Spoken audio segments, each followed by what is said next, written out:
Hey Bicycle Queensland team, it's Mike here. We've got a 3-day event coming up on the Brisbane Valley Rail Trail, and one of the most common questions is, what bike should I take? So, we're going to do the rail trail end to end from Yarraman to Wulkuraka, 161 kilometers. So, what bike's best? Let's take a look. First up, let's take a look at a mountain bike. This is a dual suspension cross-country mountain bike, 29er wheels, 1x12 drivetrain, remote lockout as well, and capable of taking 2 water bottles.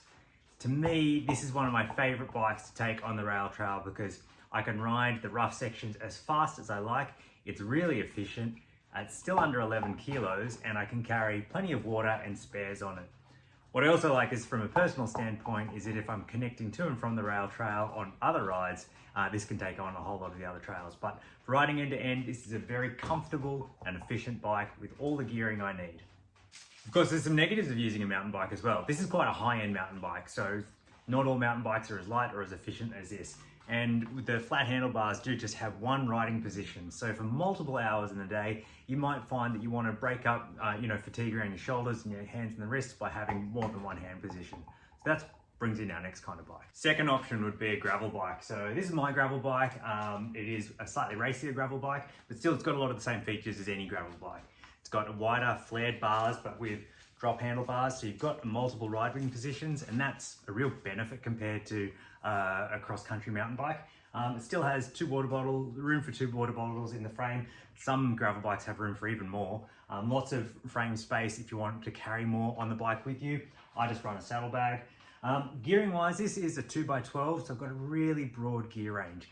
Some gravel bikes will have a single chainring, some will have a double. Either way, if you own it already, you'll know what suits. This has got 40mm tyres in there, but it can fit 45mm tyres in there, which I think would be your preference. This is okay because the majority of the BVRT is really smooth and fast. The northern end's a little bit rougher, which is where I think having the 45mm would be a preference. In terms of downsides, longer days and multiple days, it is a rigid bike. So you might find that it is a little bit rougher if you're wanting just to sit down and pedal. A gravel bike suits being a little bit more dynamic on the bike and moving around a bit more. Say a dual suspension mountain bike, you can sit and pedal through a lot of the rougher sections. Still, it's light, it's fun, it's fast, and very capable bike to take on the rail trail. Okay, another option would be a hardtail mountain bike. So a little bit different to a full suspension one. This has got a hardtail frame. I can still fit 2 water bottles in there. You've got room for lots of luggage to put on if you want for carrying all your day use items. It's still got a wide range 1x12 group set. Large volume tyres, just like a cross-country dual suspension bike. Still just the one riding position in there, but some people might find it's more efficient or it's lighter because it's a hardtail compared to a dual suspension bike. And it is 100% an excellent bike to take on any rail trail or bike packing adventure. So if you've got a hardtail in your shed and you're wondering what bike to take, hardtail is going to be a really good choice for any ride on the BVRT, especially a 3-day one. Another option for taking on the Brisbane Valley Rail Trail would be something like a cyclocross bike. This is my trusty and yet not rusty cyclocross bike, which has been forced into being a road bike and commuter. So it has wide range 2x gearing. It's got a big open frame, so I can fit 2 bottles in there. I can put a small frame bag in. It is rigid.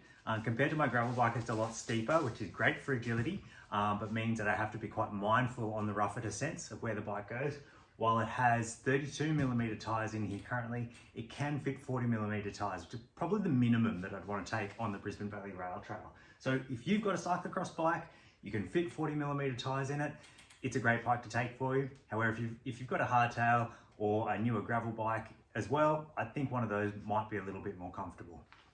So some of the key bikes that you can take, obviously E-version of any of those, especially an E-mountain bike or an E-gravel bike, are a great bike to take on the Brisbane Valley Rail Trail for our 3-day event or for any adventure on the rail trail. If you're not sure, you can drop us a message either to bqinfo@bq.org.au or just put a comment below and I'll try to answer it for you.